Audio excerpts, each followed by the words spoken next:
Hello guys, आज हम science में एक टॉपिक देखेंगे, क्लासिफिकेशन ऑफ ऑर्गेनिज्म। ठीक है, क्लासिफिकेशन ऑफ ऑर्गेनिज्म मतलब हमें डाइवर्सिटी इन लिविंग ऑर्गेनिज्म की ज़रूरत क्यों पड़ी।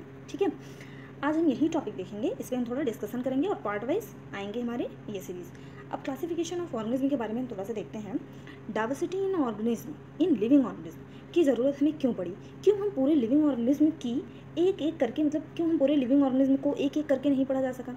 ठीक है, क्या ज़रूरत थी इसको क्लासीफाई करने की, अगर हम अलग अलग पढ़ते तो हमें क्या प्रॉब्लम थी, इन्हें क्लासीफाई किस बेस्ड पर किया गया, ये सारी चीज़ें आज हम देखेंगे।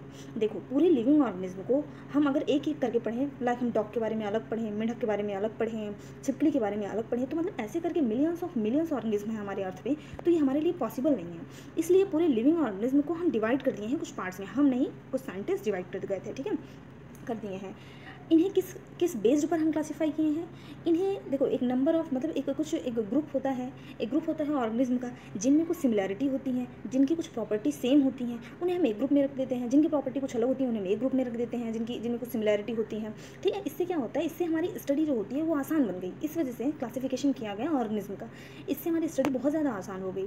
जैसे बेसिस क्या था इनका क्लासिफिकेशन का बेसिस हमारा था इवोल्यूशन। ठीक है, क्लासिफिकेशन का हमारा मेन जो है, क्लासिफिकेशन का जो हमारा मेन वो था, एक कह सकते हैं एक मेन जो किसके थ्रू हम जो है क्लासीफाई किए हैं, वो हमारा इवोल्यूशन के थ्रू। और इवोल्यूशन क्या होता है, इवोल्यूशन होता है बायोलॉजिकल चेंजेस जो डे बाई डे होते हैं, और इतने ही स्लो होता है ये चेंजेस। जैसे एग्जांपल आप ले लो, हम लोग पहले, मतलब इंसान जो है, इंसान कैसे बना, पहले एप्स आए, फिर धीरे धीरे आदिमानव से हम जो है ह्यूमन बने। तो ये प्रोसेस जो होता है ये बहुत ही स्लो होता है। ठीक है, ये प्रोसेस बहुत ही ज़्यादा स्लो होता है, बायोलॉजिकल चेंजेस जो होते हैं बहुत स्लो होते हैं। और एक सिंगल सेल से इतनी वैरायटी फॉर्म हो जाती है, इतनी वैरायटी फॉर्म हुई है। जैसे कि आप देख लो, जैसे टेक्नोलॉजी ले लो, टेक्नोलॉजी हमारा डे बाय डे इंप्रूव होता जाता है। मतलब पहले के ज़माने में देखो, पहले के ज़माने में लोग रेडियो सुनते थे, पहले के ज़माने में वो ब्लैक एंड वाइट टीवी होती थी, ब्लैक एंड वाइट फ़ोन होता था।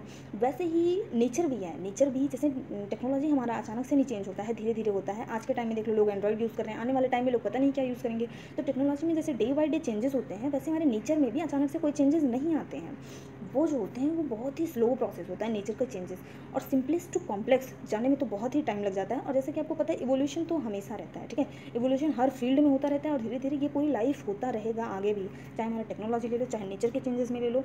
तो इसी को देखते हुए जो है हम ये अपना ऑर्गेनिज्म को हम क्लासीफाई किए हैं। ठीक है, जैसे कि आपको पता है, अर्थ पे मैंने पहले भी बताया मिलियंस ऑर्गेनिज्म हैं। ठीक है, तो इन्हें स्टडी करना, it is impossible to study.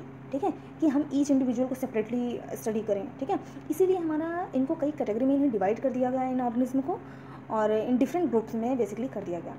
अब देखो, जैसे study of an individual of a group gives us an idea of rest of the members of that group.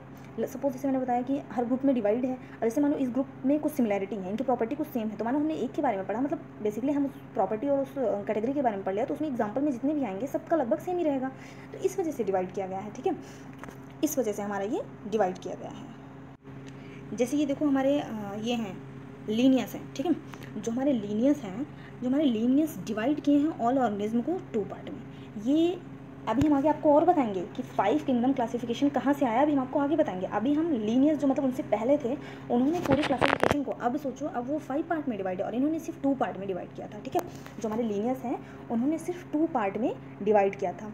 किसमें, एक तो एनिमिलिया में किया था, और एक प्लांटी में किया था। इनकी एक बुक थी सिस्टमा नेचर, ये बुक एग्जाम में कई बार पूछा गया है। इनकी एक बुक थी सिस्टमा नेचर, जिनमें इन्होंने बताया है foundation of modern classification system was laid in the line of classification system. किससे स्टार्ट हुआ, लीनियस ने सबसे पहले इसके बारे में सोचा, और इसके बारे में बताया लोगों को कि हम इसको 2 पार्ट में डिवाइड कर सकते हैं, एक प्लांट और एक जो है एनिमिलिया। लेकिन तब हमारे बहुत सारे वेराइटीज, लाइक फंजाई हमारे कहाँ जाते हैं, और मोनेरा हमारे कहाँ जाते हैं, मतलब तो बहुत सारी। उसमें क्या हुआ, जब इन्होंने इस बुक में, मतलब इन्होंने जब 2 पार्ट में डिवाइड कर दिया, तो और पहली बात तो लीनियस के बारे में एक चीज़ आप याद रखना कि इनको फादर ऑफ टैक्सोनॉमी कहते हैं, जो कि एग्जाम के पॉइंट ऑफ व्यू से बहुत इंपॉर्टेंट है। फादर ऑफ टैक्सोनॉमी कहते हैं हमारे लीनियस को। और वायरस को हम कहाँ रखते, फंजाई को कहाँ रखते, यूग्लिना को कहाँ रखते, इन सब चीज़ों को देखते हुए इनकी, मतलब पोजीशन सेट नहीं हो पा रहे थे सारे ऑर्गेनिज्म का, इसलिए इनकी थियरी पर डिस्प्यूट हो गया। ठीक है, इस वजह से एक नई थियरी लानी पड़ी, और जो है due to dispute position of organism like bacteria, virus, fungi और यूग्लिना। ठीक है, there is a need to reconsideration of system of classification, इसीलिए रिकन्संट्रेशन की ज़रूरत पड़ गई। ठीक है, अब क्या हुआ कि एक आप बुक याद रखिएगा, जेनेरा प्लांटेरियम। अभी ये टॉपिक चल रहा है इसलिए मुझे याद आ गया। जेनेरा प्लांटेरियम जो है वो किसके थ्रू किसने इस बुक को किसने लिखा था?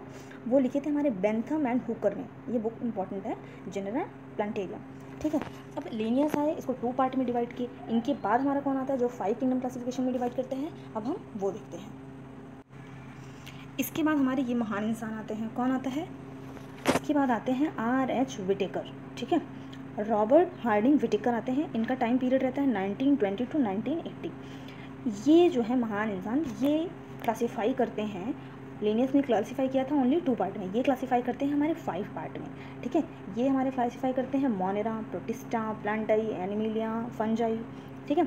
तो इन्होंने इसको डिवाइड किया। 5 किंगडम क्लासिफिकेशन वॉज प्रपोज्ड इन 1969 और इन्होंने कब किया था? 1969 में। किसके द्वारा किया गया? R.H. विटेकर के द्वारा, ठीक है। और क्राइटेरिया क्या था क्लासिफिकेशन का? क्राइटेरिया हमारा क्या था क्लासिफिकेशन का? तो हमारा क्राइटेरिया क्या था क्लासिफिकेशन का? Monera, protista, Plantae, fungi, Animalia को क्लासीफाई करने का बेसिकली क्राइटेरिया हमारा ये था। The criteria of classifying organism into 5 kingdom और कॉम्प्लेक्सिटी ऑफ सेल स्ट्रक्चर। सबसे मेन इंपॉर्टेंट चीज़ क्या था कि सेल स्ट्रक्चर, ठीक है। लाइक कुछ के यूकैरियोटिक होते हैं, कुछ के प्रोकैरियोटिक होते हैं। तो पहली बात जो सबसे दिमाग में रखी गई R.H. विटेकर के द्वारा कि सेल स्ट्रक्चर हमें, ठीक है। उसके बाद हमें क्या ध्यान में, मतलब इन्होंने क्या ध्यान में रख करके अगला अगला बनाया इन्होंने, ये ध्यान रख करके कि complexity of body of organism, कि बॉडी जो मतलब ऑर्गेनिज्म है उसकी बॉडी की कॉम्प्लेक्सिटी कितनी है, ठीक है। लाइक उनका न्यूक्लियस और सेल कैसा है एंड बहुत सारी चीज़ें ध्यान में रख करके ये उन्होंने देखा। और उसके बाद इन्होंने मोड ऑफ न्यूट्रिशन को देखा। मोड ऑफ न्यूट्रिशन यानी कि किस तरह से ऑटोट्रॉपिक है, हेटरोट्रॉपिक है, मतलब किस तरह से वो न्यूट्रिशन ले रहा है वो जीव, वो एनिमल, ठीक है। और उसके बाद लाइफ स्टाइल भी देखा। कुछ देखो वाटर में रहते हैं, कुछ लैंड पर रहते हैं, कुछ दोनों जगह रहते हैं, कुछ पेड़ों पर रहते हैं। तो इस हिसाब से उन्होंने लाइफ स्टाइल भी देखा और पॉलीजेनेटिक रिलेशनशिप भी देखा। उन्होंने क्या देखा? पॉलीजेनेटिक रिलेशनशिप भी देखा।